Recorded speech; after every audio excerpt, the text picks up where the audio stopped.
বন্ধুরা, কথা মতন উপস্থিত হয়ে পড়েছি পার্ট 2 বাদাম তোষক মিউজিয়াম ভিজিট নিয়ে। তো লাস্ট পার্টে অ্যাকচুয়ালি অর্থাৎ লাস্ট ভিডিওতে আপনারা দেখছিলেন দুটি সেগমেন্ট আমি দেখাতে পেরেছিলাম। সেটি ছিল সেলিব্রিটি স্কাল্পচার এরিয়া এবং তার সঙ্গে ছিল ফিল্মি এরিয়া। আজকে অনেকগুলো পার্ট অর্থাৎ প্রায় 3 থেকে 4টে পার্ট দেখানোর চেষ্টা করেছি এই ভিডিওতে। সেই জন্য ভিডিওটি একটু বড়, আমি 13 মিনিটের মতন ভিডিও, যেটা কিনা প্রায় 20 মিনিট বানানো যেত। বাট যাই হোক, আজকের ভিডিওটি অবশ্যই দেখে বলবেন কেমন লাগলো আপনাদের। তো এইবারে পার্টে অ্যাকচুয়ালি রয়্যাল প্যালেস ভিজিট, তার সঙ্গে ইম্পসিবল ফেস্টিভ্যাল, আর তার সঙ্গে হরর সাইট।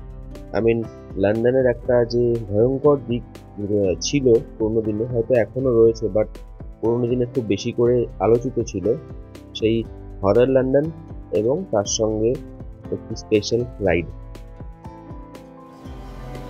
कभी आना अपने घर पे, बाइक चलाते हैं फिर अपने साथ। রয়্যাল প্যালেস এরিয়াতে রয়্যাল ফিলটা তো থাকবেই। তো রানী এলিজাবেথের সঙ্গে ছবি তুলে নেওয়ার জন্য সবাই একটু বেশি উদ্গ্রীব ছিল, তো লাইনটাও পড়েছিল অনেকটাই। তো ফাইনালি সবাই নিজের নিজের টার্নে যখন ছবি তুলে নিচ্ছিল, আমি চেষ্টা করছিলাম এরিয়াতে আর কি কি আছে সেগুলো দেখার। এবং তার সাথে সাথে ঠিক আমাদের মতনই একটি ইন্ডিয়ান ফ্যামিলিও রানীর সঙ্গে যখন ছবি তুলে নিয়েছিল, তারাও ঠিক আমাদের মতন চালাকি করে নিজেদের ক্যামেরায় নিজেদের পার্সোনাল ছবিগুলো বন্দি করে নিয়েছিল। কারণ এখানকার যে ট্রিকটা রয়েছে এখানকার মাদাম তুসো মিউজিয়ামের, যে প্রত্যেকটি এরিয়াতে একটি করে ছবি আপনাকে কিছু স্পেশাল সেলিব্রিটির সঙ্গে তুলে দেওয়া হবে এবং সেই ছবি আপনি এখান থেকে কালেক্ট করতে পারবেন কিছু পাউন্ডের বিনিময়ে। পাউন্ডটা কিছু না, প্রায় 25-30 পাউন্ডের কাছাকাছি, হুইচ ইজ ভেরি এক্সপেন্সিভ। তো আমরা চালাকি করে আমাদের মোবাইলেও ছবিগুলো তুলে নিচ্ছিলাম। হয়তো এই চালাকিটা শুধু আমরা ইন্ডিয়ানরা না, আরও অনেকেই করেছিল, বাট আমাদেরটা বেশি চোখে পড়ে কি না।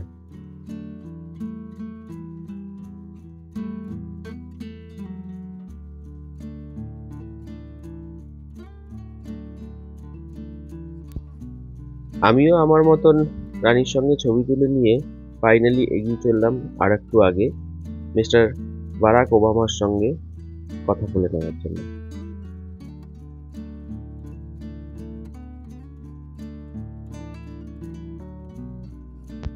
মৃত্যুর পরেও এই মানুষটিকে রয়্যাল ফ্যামিলি তাদের ফ্যামিলিতে এন্টার হতে দেয়নি। দেখুন, লেডি ডায়ানাকে আলাদা একটি স্কাল্পচার এরিয়াতে দাঁড় করিয়ে রেখেছে, নিজের ফ্যামিলির সঙ্গে না। এবার দেখে নেওয়ার পালা ইম্পসিবল ফেস্টিভ্যাল এরিয়া। বিটেলদের দিয়ে শুরু হয়েছে, অর্থাৎ আপনারা বুঝতেই পাচ্ছেন এই এরিয়াতে কাদের ওয়্যাক্স স্কাল্পচারগুলো রয়েছে। তো জাস্টিন বিবারের সঙ্গে আমিও একটা ছবি তুলে নিয়ে একটু এগোতেই দেখা হয়ে গেল এড শিরানের সঙ্গে।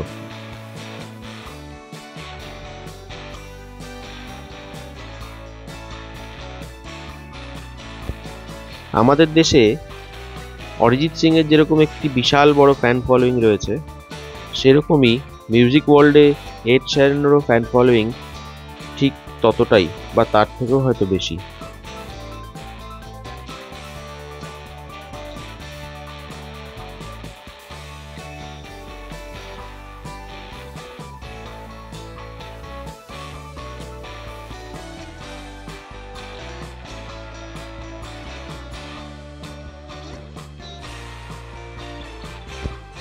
ফাইনালি ইম্পসিবল ফেস্টিভ্যাল এরিয়ার সেলিব্রিটিদের ছেড়ে এবার এগিয়ে চললাম হরর ইন লন্ডন এরিয়াতে, যেখানে কিনা লন্ডনের ক্রাইম হিস্ট্রির কিছু প্রচণ্ড নটোরিয়াস ক্রিমিনালদের সম্মুখীন হওয়ার সুযোগ এলো আমাদের কাছে।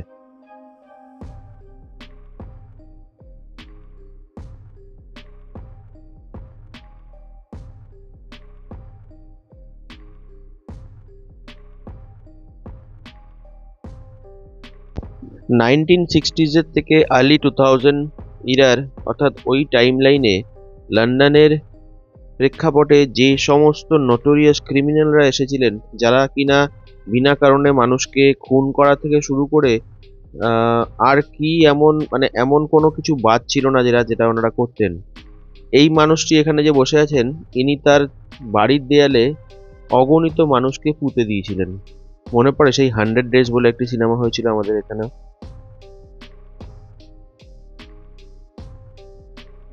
এইখানে একটি কসাইকে দেখতে পাচ্ছেন, উনি মানুষকে কেটে অ্যাসিডের মধ্যে চুবিয়ে রাখতেন। মানে ভাবতেও গা শিউরে ওঠে। কিছু জায়গায় তো মহিলারা পর্যন্ত কম যাননি।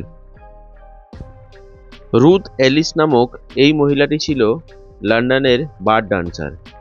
তিনি তার প্রেমিককে গুলি করে মারার জন্য শেষ মহিলা হিসাবে ফাঁসির সাজা পেয়েছিলেন।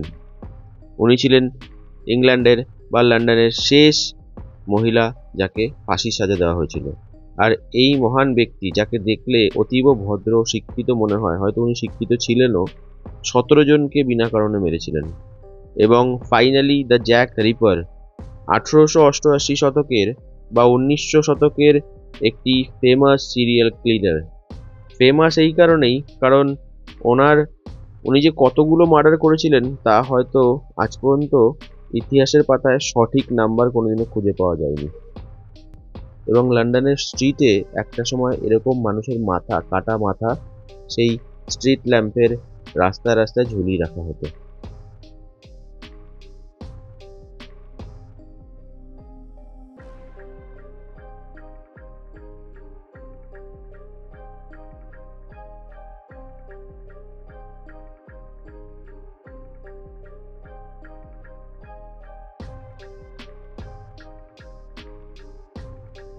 তো ফাইনালি লন্ডনের কিছু ভয়ঙ্কর অতীত সম্পর্কে জানার পরে spirit of London joy ride enjoy করেছিলাম মাদাম তুসো মিউজিয়ামের ভেতরেই।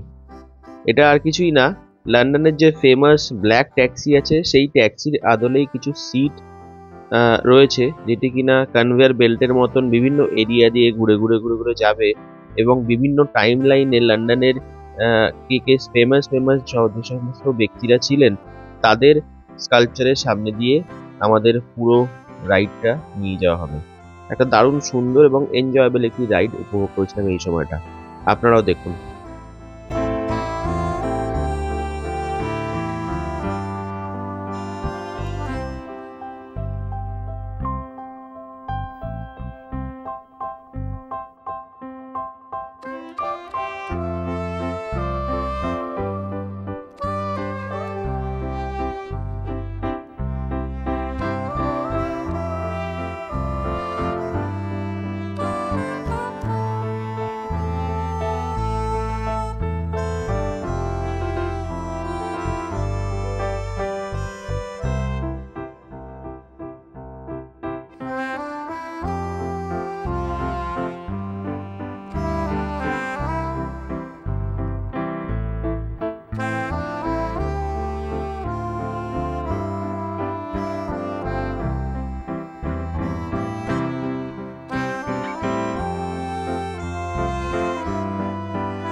এই জয় রাইডটির মধ্যে দিয়ে প্রি এবং পোস্ট ওয়ার্ল্ড ওয়ার ইরাতে এই শহরটি কীরকম ছিল এবং কতটা তার আমূল পরিবর্তন হয়েছে তার একটি ব্রিফ হিস্ট্রি আপনারা পেয়ে যাবেন।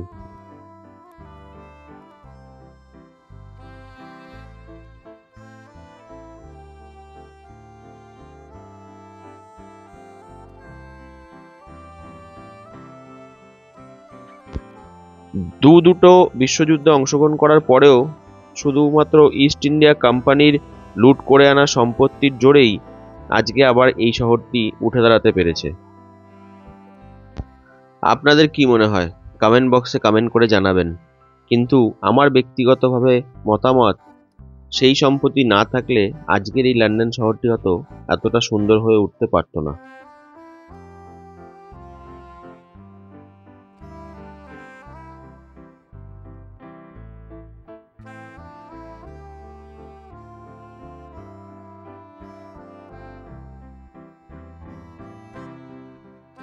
তো ফাইনালি রাইডটি শেষ হতে আসলো, এবং আপনাদেরও যদি আজকের ভিডিওটি ভালো লেগে থাকে লাইক কমেন্ট শেয়ার করে জানাবেন, এবং অপেক্ষা করুন পার্ট 3 বা বলতে পারেন শেষ পার্টের জন্য মাদাম তুসো মিউজিয়ামের। চ্যানেলে নতুন হয়ে থাকলে চ্যানেলটি সাবস্ক্রাইব করতে ভুলবেন না। ফেসবুক থেকে দেখে থাকলে পেজটি লাইক করুন, অবশ্যই ফলো করুন এবং অনেক অনেকভাবে শেয়ার করুন মাদাম তুসোর এই ভিডিওসগুলো। দেখা হবে নেক্সট ভিডিওতে।